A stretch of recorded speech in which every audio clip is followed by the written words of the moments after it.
Velkommen til Mennesker og Teknologi. Jeg er Marco Sal, og jeg skal være jeres vært i aften. Episoden, I skal til at se i dag, vil omhandle droner, og vi har fået eksperten Daniel Pedersen med til at besvare nogle spørgsmål omkring droner. Den første, det er den her Lakshya-drone, som er en indisk drone, der blev færdiggjort i 1995, og den havde sin første flyvetur. Det er en højfartsdrone, den kan flyve det, der hedder 238,2 meter i sekundet. Den bliver brugt til spionage, fordi at den bliver sendt op med en raket, hvor man så kan sætte den til en bestemt rute. Den vil så flyve i den direkte linje til den her rute og flyve lidt rundt i cirkler, højst sandsynligt vil man sætte den til. Og det gør den i de her 800 meter. Mm-hmm. Så det er altså ikke en usynlig drone, som man tænker om andre droner. Blandt andet fordi det er en af de første. Den kan have 2 missiler med. Det er ikke så meget, som man gerne ser på andre. Det er fordi det er en primær til spionage, den her drone. Okay. Den er 5 meter i vingespænd, så det er altså en missilagtig lignende drone.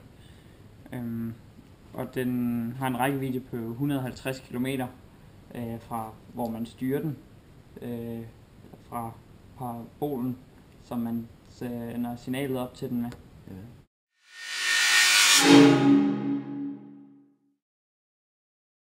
Drone nummer 2.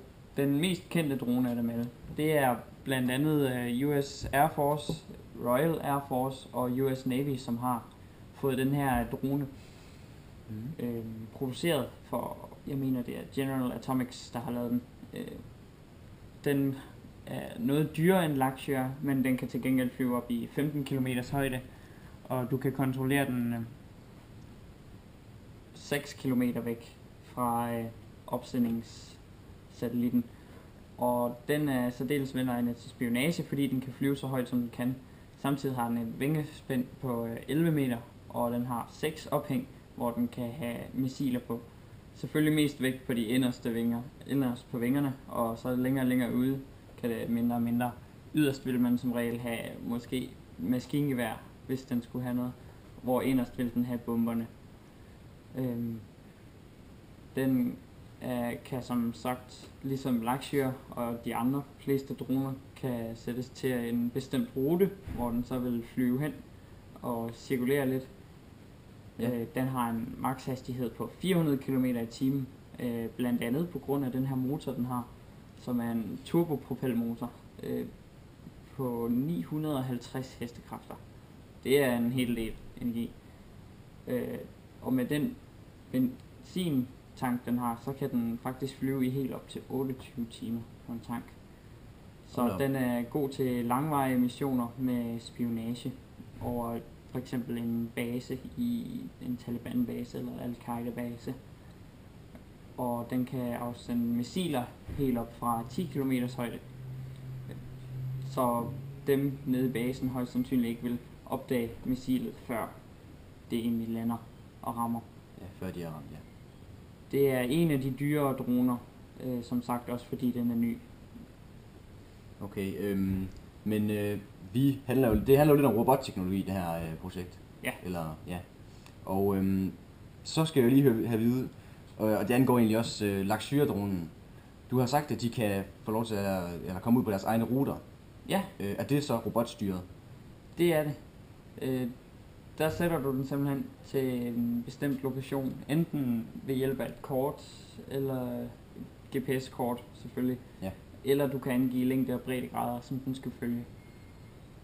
Den vil så følge den her rute, og der vil alligevel sidde en mand og holde øje, men han vil ikke på samme måde skulle sidde og styre den, som hvis han begynder manuelt at tage over.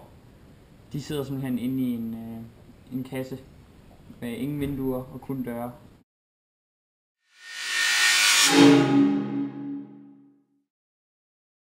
Ja, den sidste drone, den her drone, det er en stealth drone.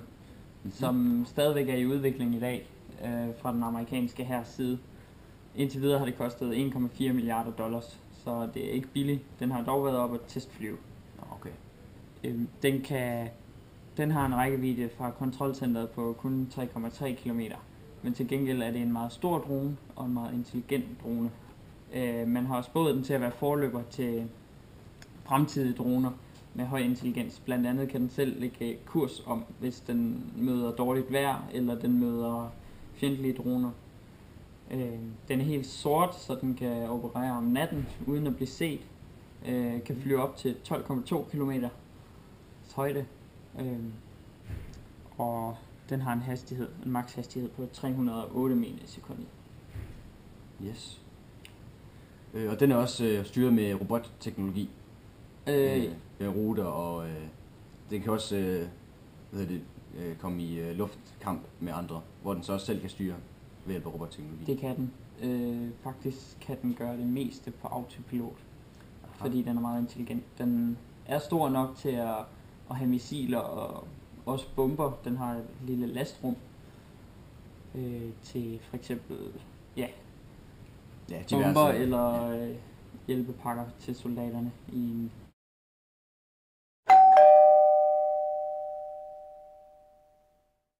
Og nu skal vi se på, hvordan dronerne indflyder samfundet.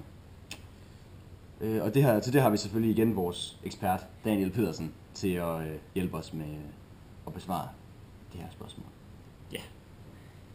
Det er jo sådan, at de bevæbnede droner er ikke den største del af den her droneflåde, som der er i verden. Langt de fleste droner, det er små spionfly til ganske almindelig politiarbejde. Så jeg ved ikke helt, om man kan kalde det spion. Men overvågning generelt. Blandt andet er der en lov i USA om, at helikopter om at overvåge folks grund. Der er begyndende lovgivning om, at droner også må bruges til mindre missioner om overvågning. Fremad vil det måske blive sådan, at der vil hænge en drone i luften det meste af tiden over større byer til overvågning. Javel. Ja. Hvad så med, der er noget om droner, de også kan blive brugt til noget landbrug? Ja, det er rigtigt. Droner kan flyve over en landmands marker, hvor den så vil fotografere hans marker, og så vil hjælp af et computerprogram vil man kunne analysere de her billeder og finde ud af, hvor der er meget ukrudt, og det vil kunne mindske brugen af pesticider stort. Og man mener, at fremover vil droner blive langt billigere at bygge, og derfor vil det kunne betale sig med de her fotograferinger af marker. Blandt andet for vores økosystem, for vores sundhed. Nu har vi jo hørt noget om dronerne i sådan det store samfund med politiet og med noget overvågning i forhold til landbruget også. Men hvad så med i vores almindelige menneskers hverdag? Jamen det er jo faktisk sådan, at man kan, hvis man vil, komme til en drone til en overskuelig pris, så det er muligt at overvåge sin nabo eller sit nabokvarter. Det er dog langt fra lovligt i dag, og man kan få store bøder og straffe for det. Ja, okay. Fint nok. Det er jo godt at vide, at sådan noget ikke er lovligt. Ja. Men dog muligt.